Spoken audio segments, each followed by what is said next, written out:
Hey guys, it's the Midnight Chronicler, bringing to you tonight something different. My bookshelf. We haven't talked about this, I haven't shown you guys the bookshelf. It's been in the background to all the videos so far, but tonight we're going to actually take a in-depth look at the bookshelf, and we're going to talk about from A to Z basically what made me a reader, why I got out of reading, and what brought me back into reading. So for now, I'm going to go ahead and put out this candle since it might actually start a fire by accident, and then we'll go ahead and get a better look at my collection, check out the bookshelf, go over some good memories, and hopefully you guys can kind of share in my recollection of me as a reader, why I became a reader, and ultimately led to the creation of this channel. So guys, please sit back, relax, and let's talk some books. I was kind of a strange kid. Instead of going and playing outside a lot, I would wander the halls of my local library. It was literally magical to me. I loved looking at all the different books and all the Goosebumps books. It was always just such an adventure for me, finding a new story to read every day. It was something that I really, really missed. And it's something that I wanted to recreate for myself with my own bookshelf and with this channel. And who knows, I mean, maybe someday in the future I'll have my own little version of my own library that maybe my kids can visit someday too. And now that the lighting is a little bit better, we're going to go ahead and get started, guys.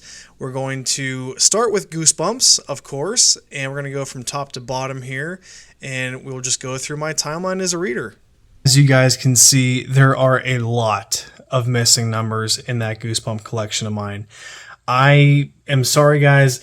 The collection is in progress, so it is not complete, obviously. I have a few original ones. I have a few Series 2000 books as well. It's not done, but I wanted to share with you guys what I have so far in the books that actually mean a lot to me. So, starting at the beginning, there are quite a few that I have not read yet. Stay Out of the Basement, I haven't read yet. Monster Blood, I read when I was a kid. Really, really enjoy that book. I need to check it out again here soon. Let's get Invisible. This book I'm actually also anxious to read. I know there's a lot of tie-ins, maybe with the Goosebump movie that this book was a part of, so I'm actually looking forward to reading this one quite a bit. So there is that one. Also, guys, I will say I haven't put a review for this on the channel, but I did just recently reread, I guess, Night of the Living Dummy. I have a lot of thoughts about this book. Not a bad Goosebump book, but definitely a lot different than I remember. Still a fantastic, fantastic cover art, though, right? Right. And of course, you guys know I am ashamed that this copy of mine is beat up, but it is well loved. That is Welcome to Camp Nightmare. This book is incredible. I've spoken at length about it to you guys, but you know how much I love it. Such a great Goosebump book, and the shock of my Goosebump renaissance by far is this book. Let's see. Night in Terror. I actually lied. This might be my most beat up Goosebump book. This one, the previous owner has it. The previous owner had this one taped up. The spine is all taped. It might be tough to see with the camera, but actually I started to read this one and I wasn't a huge fan of it. So yeah, maybe revisit that one at a later date. A Goosebump book I have no desire to read because I've heard it's not very good, and just the cover art doesn't look interesting at all, is My Hairiest Adventure. Man, does that just look boring. I have no interest in reading that one. So sorry, I'm sure I will get to it at some point, but right now I just can't bring myself to read a book that I don't think I'll like very much. Another book that I kind of can't bring myself to read because I don't think it'll be very interesting, and a book that seems to get lost in the sauce a lot, is It Came From Beneath the Sink. Not a super interesting cover. I think I actually did read this as a kid. I believe that the monster is a sponge. Spoiler alert for that. And I don't remember this being that good. I feel like it'll be a little bit of a middle of the pack book. But there's that one. I have not reread that one. And since I just got done reading Night of the Living Dummy 1, I think I will probably get to the sequel here pretty soon. I think I actually, out of all three of the original ones, I seem to remember liking this one the best, and I'm actually looking forward to checking this one back out again. Jelly Jam, a classic, very good book. The green and purple is just an awesome combo for Goosebump books. The same with Where is it? Yeah, One Day at Horrorland. Greenish blue plus purple or pink. Good combo. Another one I did want to mention, guys, I have not reviewed on the channel, but Shocker on Shock Street. This book, I actually remember distinctly reading this book outside my old house whenever I was a kid. And I actually remember the whole story. I remember the whole amusement park ride theme of it. I won't spoil it here, but the ending was pretty trippy. And I think that this book is actually pretty good for my memory, but I'll have to read it and give you guys updated thoughts on this one as well. Another one from the series that I'm kind of anxious to get to is The Haunted Mask 2. I know this one kind of has its huge fans and it has its detractors, but I'm anxious because the first one is such a classic. I think it's still number 2 on my list if I had to make a top 10. I will redo my top 10, by the way. I need to give you guys some updated thoughts because I've read so many between the first top 10 and what will be this next one. Another one I really need to read before Halloween. Yeah, I mean, look at that book, guys. That just screams Halloween, doesn't it? It's an awesome, awesome cover. Really need to get to it. Still have not, but looking forward to Attack of the Jack-o'-lanterns. Updated the rarest books in my collection now. Currently, you guys might know this video. I Live in Your Basement. This is actually a very, very nice copy that I purchased off of eBay. There's that. There's the werewolf skin copy that I still have and has the werewolf mask inside of it. Sorry about the glare. And finally, guys, one that I'm pretty happy to have and seems like it's rare for some reason. The Curse of Camp Cold, like the original cover here. Very, very cool. Love that cover. Actually, I have a Tim Jacobus print of that cover that's not there, but has been in the background of some of my videos. Really, really love that cover. I really like all 3 of these covers, actually. Now, quickly on to the Series 2000 books that I have, guys. This is sort of interesting, guys, because Series 2000 is actually the OG Goosebumps series for me. Because, like I mentioned, I started with Slappy's Nightmare, and actually another one that I read that I do not have any longer is Earth Geeks Must Go. I also read, where is it? Full Moon Fever, which I know I have here. Here it is. Full Moon Fever. I remember this being a particularly brutal book. I remember a scene, actually I probably shouldn't even spoil it because maybe it's good for a future video, but there are some violent scenes in this book that were pretty harrowing to read as a kid. I still have very fond memories of this book. Like this one a lot.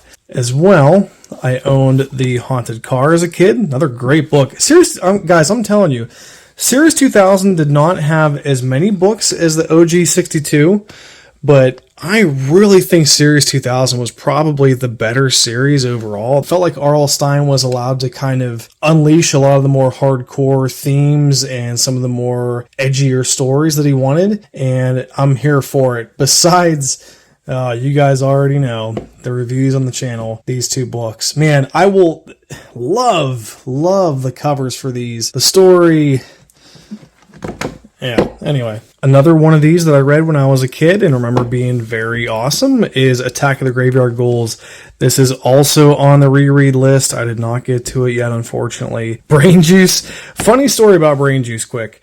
I remember seeing this image, the cover for this book, on a Fruit by the Foot. Yeah, how 90s is that, right, guys?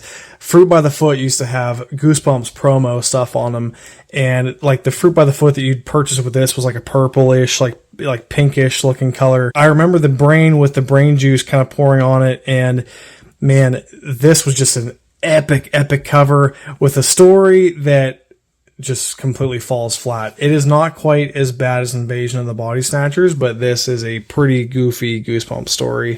And guys, I know I did say that Slappy's Nightmare started it all for me, right? But there's a little bit of a fib in there because the first Goosebump book I ever laid eyes on that was owned by a friend of mine that got me into this entire thing was Headless Halloween. My buddy, a neighborhood kid, owned this book, and he had it with him. And I thought, oh my gosh, the colors are so cool. The imagery is right. It's a kid's book, but the imagery is kind of edgy. It just totally has the Goosebump vibe, and I just fell in love with the series ever since. A lot of appreciation for Headless Halloween, and it's twice as great that the book ended up being as amazing as it is because it might be my favorite Series 2000 book. There's also Revenge R.Us. Interesting cover. Are you terrified yet? I Am Your Evil Twin. I never owned this book. I'm glad I do now because I think that is an awesome cover.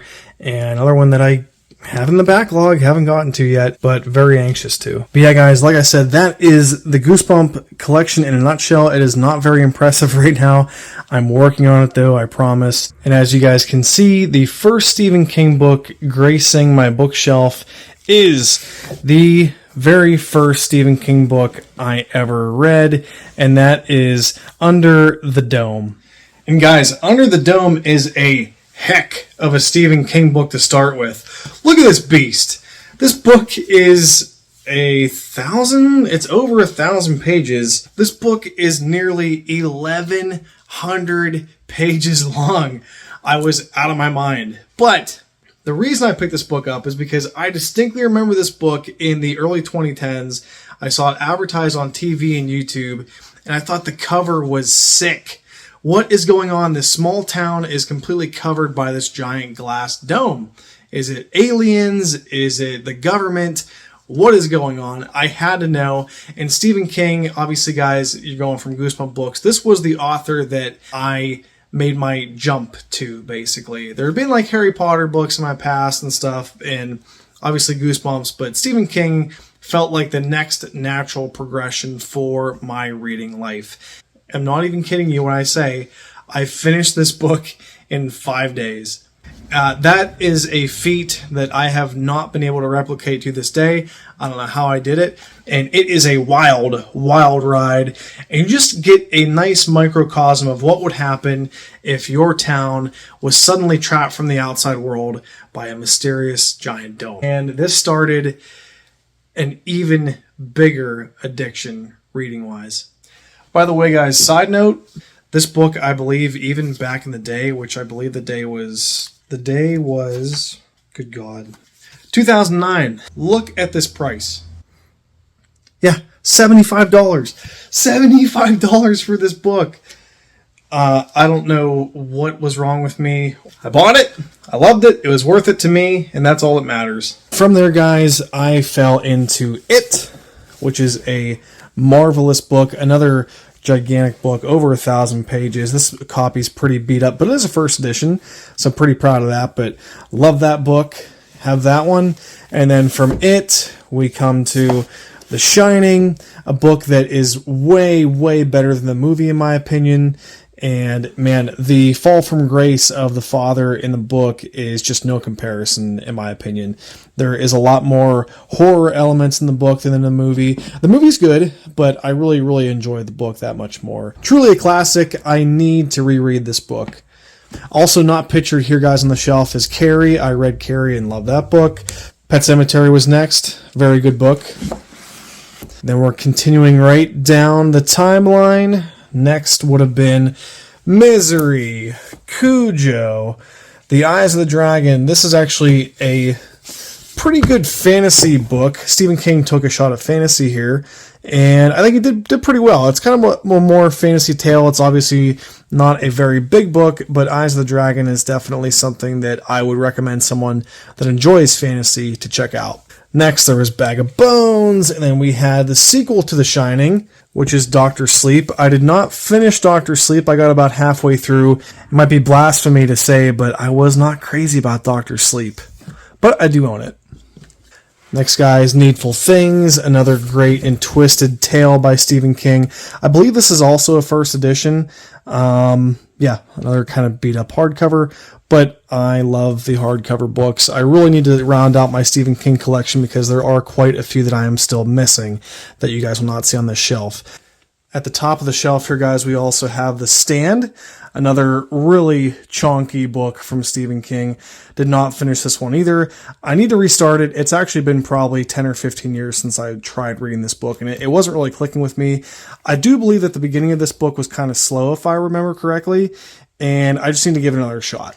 But there it is. The Stand is up at the top, along with Fairy Tale. Kind of like Eyes of the Dragon, if you guys are into to fantasy, fairy tale by Stephen King. This book just came out, along with, if you guys were there at the release of the book, little cards that came with it. Not really too much to speak of there, plain back, but kind of a neat little keepsake, I guess, just for the book. So I like that. I like to keep it up there, along with my copy of The Lost World, Jurassic Park, fantastic book. Lost World, I think I enjoyed a little bit more than Jurassic Park, but I digress. Back down the book timeline, Stephen King. So, we're actually nearing the end. I did want to point out to you guys that Stephen King made such an impression on me, and I heard that his son, Joe Hill, was a writer, and I thought, some of his books look kind of interesting. I'll check them out. So, it's not pictured here. I don't have my copy anymore, but the book Horns, I'll put a picture of it right here. Horns by Joe Hill is a awesome book. It's not very long. Horns is a book about a man that grows a set of devil horns, and basically every person that he meets does whatever he wants them to do, or they'll tell him their deepest, darkest secrets. He just manipulates people like crazy, and it is such a fun book to read. Really recommend Horns. And actually my favorite book from Joe Hill is this guy here. It's kind of got a strange title now. It's NOS4A2, but it's actually Nosferatu. This is an excellent book, you guys. It revolves around this kind of demon vampire character that creates a fictional world that the main character is able to travel to called Christmas Town. And Christmas Town is this like malevolent, evil place where children go and get lost and they turn into these monsters. There's a lot to talk about with this book. It's another one that I should probably reread, to be honest. But this is an epic, see, there you go, Coming to Christmas Land. And this is another epic book that Joe Hill wrote. And I think this is a book straight out of something that would have been from Stephen King's best years back in the 80s when he was writing some of the best works that he had ever done. I really, really love Nosferatu. It was a close to 10 out of 10 for me back when I did read the book. I'll need to read it again. It's been quite a while. But, the Stephen King, Joe Hill era, as you guys can see after the Goosebumps books, starting from here, obviously, guys, and going down the bookshelf, I was in my teen years, and I was a pretty big reader. Mostly Stephen King, though. Mostly Stephen King and mostly Joe Hill. I enjoyed Stephen King's work so much that I actually did not trust any other author. I know it sounds weird, but because I thought it's never going to get better than this. Guys, Stephen King once called himself the Big Mac and fries of writers, and he is completely right. The man just is insanely fun to read. It's kind of tough to explain. I guess you could say he writes in a style that your eyes and your mind just latch right onto. But Joe Hill's got some great books like Heart-Shaped Box, I mentioned about Horns, Nosferatu. The man is just a seriously talented writer, just like his dad. And a lot of his books, I think, would have been fantastic hits if they had the Stephen King name attached to it. So seriously, go read Joe Hill. But even so, in my mid and late teens reading Stephen King, I was reading a lot, but I was still in that world of books. I was still eating the same Big Mac and fries all the time. And even though I was enjoying myself, I was still buried under the same three types of books. Joe Hill books, Stephen King books, and Goosebumps books. And what do you think happened to me after a couple years of consuming the same type of books over and over? Well, I lost my appetite for reading for 10 years. Instead of reading, my mind was constantly whirling. Social media, YouTube, Twitter, movies, Netflix. Between 2014 and 2021, I just had a sense of I wasn't feeling anything anymore. Nothing was really calling to me like books had for all those years. It just seemed like I wasn't having wholesome experiences anymore. And then came the year of 2022. And then one fateful day, sitting bored in my office, someone said 4 incredibly important, incredibly fateful words to me one day. The Wheel of Time. This series is massive with a capital M.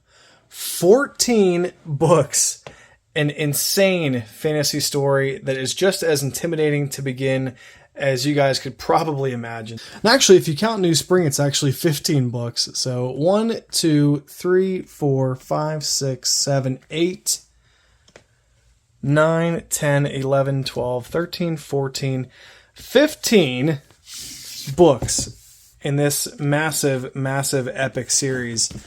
It's one set that I actually technically do have them all for. Obviously, you guys can kind of tell the annoying height difference with some of these books. These first 3 are not first editions, as well as the last 3 that I have here.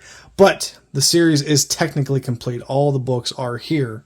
Actually, guys, the Wheel of Time book covers are kind of interesting. I am not a very big fan of the covers for the Wheel of Time. Some of them, I mean, I don't mind the style. It's very unique to this series for sure. And I definitely, the artist did a good job, but the covers on these books, for the most part, do not scream real epic to me. There are a couple that are not too bad, but overall, I'm not crazy about the cover art for these books. My brief history, guys, this series, while it is complete in my collection, it is not complete in my reading.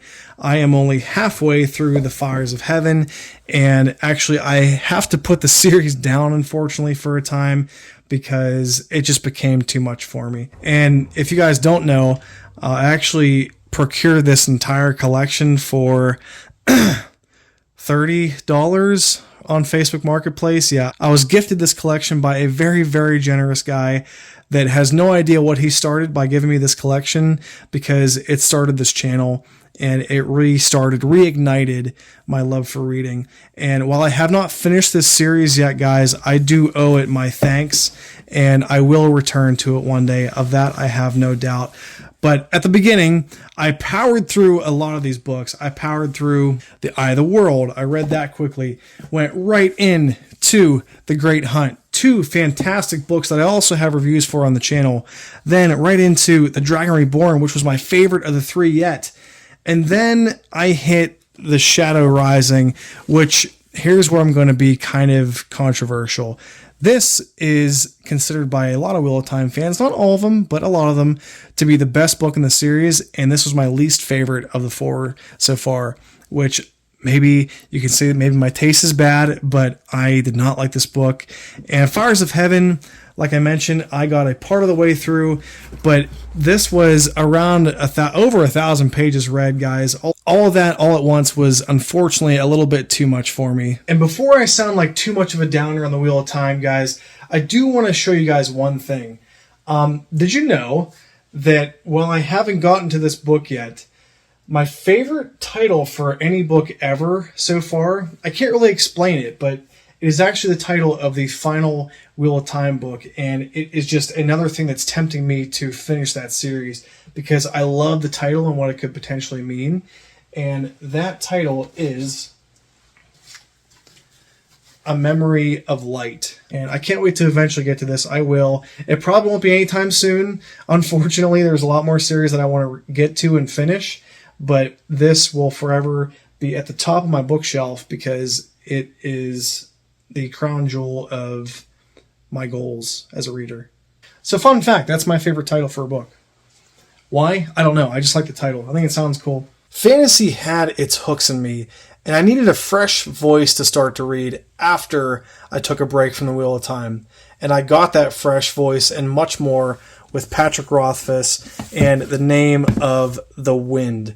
The Name of the Wind and The Wise Man's Fear are both fantastic books. They are written beautifully. There's a fun intelligence to these books that I really enjoyed. It was so different than the Wheel of Time. The main character is just so smart that he's fun to read. It's fun to watch how he outsmarts his teachers at this university. I won't spoil the story. Just know that these are both fantastic books. This, I'd say, is about an 8 out of 10. This, an 8.5 out of 10. Enjoyed Wise Man's Fear more, which to some people is a little bit controversial, but that's me. Also, pretty meaty books, about 1,000 pages. You guys notice a theme with these fantasy books, right? So finishing up The Name of the Wind, I then moved on to the Red Rising series, which is an awesome book. I've said it so many times. Love this book. Anxious to get to the second book in the series, which is Golden Sun. How cool are those covers? I love the kind of color-coded red, gold. I don't have the third book listed here. It's actually blue. It's called Morning Star. And then I also purchased Lightbringer, which is the newest book from Pierce Brown. A friend of mine actually got his copy signed, which is pretty sick. I did not have this one signed. Hopefully maybe sometime in the future. But I moved on to that series, plus a couple other series. As you guys can see, I have book 2 and 3 of the Stormlight Archive. I am missing book 1, but fear not, it's actually right here. I'm currently in the middle of reading it, taking some notes with my little tabs here, having the time of my life so far, guys. This book is so good. So glad I picked up the series and started it as well. But yes, Way of Kings, Brandon Sanderson, I have those books. Moved you guys a little bit, sorry about that. But as you know, also, my book of the year so far, Lies of Locke Lamora, sitting there on my shelf. I need to get... Okay. Side note, I need to get a ton more hardbacks here, guys. That's the kind of book I like to have on my bookshelf. For right now, a lot of them are paperbacks, but that's okay. I'm reading the stories, getting you guys the reviews, and having a great time doing it regardless. But eventually, I would like to have this bookshelf filled. I'll let you see it again. Filled with hardcovers. Please and thank you. Hopefully it can happen. But yeah, for now, we have a couple paperbacks mixed in. It looks uneven, it looks a little bit messy, but so we move on. So there's The Lies of Locke Lamora. There's also Red Seas Under Red Skies. Cannot wait to get to this one once I'm done with Golden Sun. I gotta get to Golden Sun and finish that. There's also a really old copy of The Green Mile by Stephen King. Read this book a long time ago too. Another very, very excellent book. And probably shouldn't have read it when I was 13 or 14. Not really for kids, but still a good book. And finally, guys, down in the corner, we do have the 5 Warrior Angel books. Again, I just have these in paperback, but I cannot wait to get to them. Brian Lee Durfee, an epic author, and so I hear a lot about him that is very, very positive, and I cannot wait to sink my teeth into this series as well. By the way, guys, I will show you all 3 of these, but I want to point something out. I'm actually going reverse order, so book 1, book 2. Book 3... I think has an insanely cool cover, probably the coolest cover of any book on this shelf. The coolest title still belongs to A Memory of Light, but the cover on this book is nuts. The Lonesome Crown, another great title. Look at that cover, man. How sick is that? Do you guys not get the vibe of what this story is just based off of this cover? If you ever doubt how important a cover is for a book, just look at something like this. But the blacks and the grays and just kind of just how insanely awesome is that cover, guys. My goodness. And we also down here have a couple other random books. A Game of Thrones paper cover. This was actually a book that my dad was going to read. He hasn't gotten to it yet. I also have a very old, maybe not very old, but an older paperback of The Hobbit. Have not read that one. A couple random Brandon Sanderson books down here, Steelheart and Calamity. Another small little paperback. I probably should just donate those 3 books. I don't really know if I'm going to read them. But and a couple other Stephen King novels as well, along with a leather-bound hardback version of The Stand, which I think you guys can pick this up at your local Barnes & Nobles. I think they still have these cool golden page leather-bound versions of these books. Very neat. Like I said, have not finished The Stand, so need to get to that. And a couple other Goosebumps books. These are the tales to give you. Goosebumps 10 Spooky Stories, Special Edition 1. There is, I think, the first version of Curly that was ever drawn with his long hair there. I think they weren't sure what the gender was going to be for Curly. Actually, I lied. Here is a Tales to Give You Goosebumps 10 Spooky Stories, actually, Special Edition number 1. And then I also have this one, which is Special Edition number 5. I don't really have a ton to say about these guys. I don't really think that I'm going to ever read it, but I do love the Curly artwork. I love the kind of zany, wacky artwork that these versions have. That's just so kind of cool and funny, very 90s. Just love the way that looks. And just to kind of top it all off, guys, I do have my Goosebump postcard book, which was given to me by a very good friend. And yeah, this is actually, I go into depth with this postcard book a little bit more in a video called Goosebumps Stuff from the 90s that is crazy and cool. And there that sits, guys. That is the book collection. That will put a stamp on it for now. Like I said, it is anything but complete. It is just one bookshelf. There is a lot more to get, and it will be had over time, I'm sure. But for now, this has been my story.